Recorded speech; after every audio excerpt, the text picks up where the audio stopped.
Look at this seagull. I think he's a little hungry. They're crazy. Here in Salt Lake City. Alright, enough of that.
Hey, I'm here at Lexington, Nebraska at, what is this place called? Travel Land. Oh, look at this guy. He's cool, isn't he? Nice looking ride. Yeah, I'm here at the Travel Land, the Sinclair truck stop in Lexington, Nebraska. I was thinking, I can remember when it was, since in November my dad and I went out to California. So we went out this way because our first stop was in Salt Lake City. So we went west on 80, but the last time I've been east on 80 was 2014. That's when I still had my step deck, and I picked up a load of these big air conditioners for a hospital in Sidney, Nebraska. So yeah, it's been about almost 5 years since I've been east on 80 here in Nebraska. I'm sitting here trying to think if I want to take 80 all the way to Chicago, and I think it's 30 that runs to Fort Wayne, and then 33 down to Columbus. And it's sad that I've even got to be thinking about this, not to complain, but it's crazy.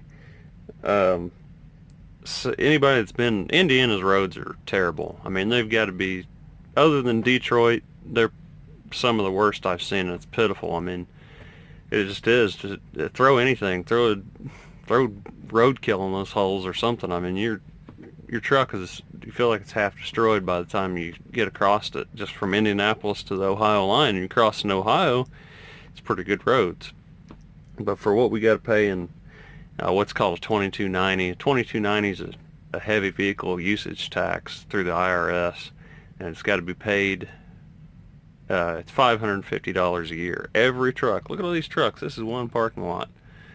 $550 every one of these trucks. So, I mean, these roads that'll be paved in gold for what we pay to drive on them, in my opinion. All right, my rant's over. But my gosh, I shouldn't be thinking about that road so bad I don't want to go across it. So I don't know what I'm going to do yet. Oh, I see my cracked windshield. Oh, it started with that rock chip right there. And you know, this thing went about 70,000 miles. They put these windshields in brand new when I bought this truck, so both of these were new.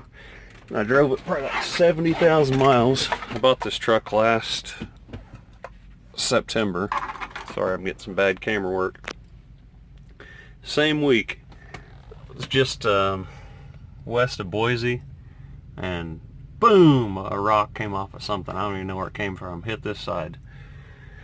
So then I think I go out to Seattle, and I'm coming back home, and boom, got that side within just a couple of days of each other. And then I remember I made a delivery in Spokane, Washington, and that side over there went kind of down in a hole or something. And I look up, and that thing went, it cracked it from top to bottom right there. So it's not illegal for your passenger windshield to be cracked like that, as long as it's not messing with your wiper. Now this one is probably questionable.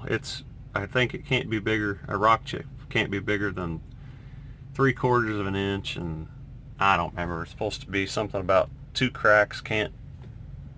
I don't remember. That one's close.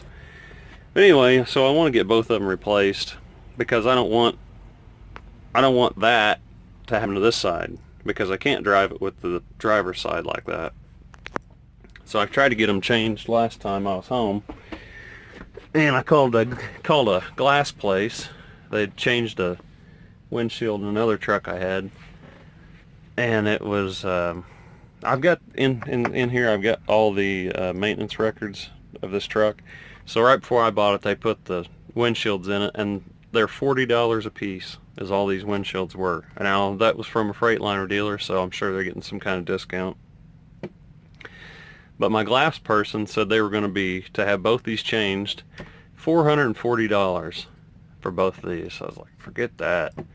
I've changed windshields before in Peterbilt. Of course, they're flat glass, but what we used to do is put a pull rope for a little push mower or something, a brand new pull rope, and we put it around the gasket, and then one person would push from the outside, and the other person would pull it like this.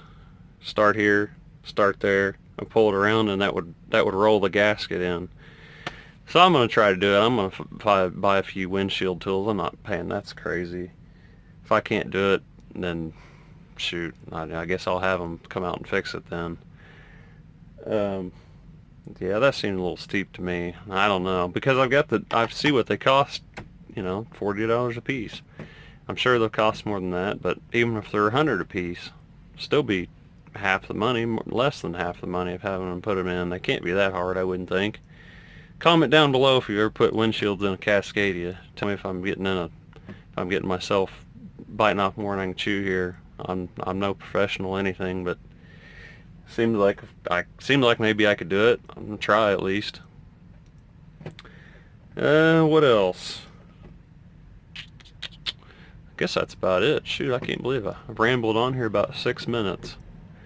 So anyway, eastward bound tomorrow. Thanks for watching.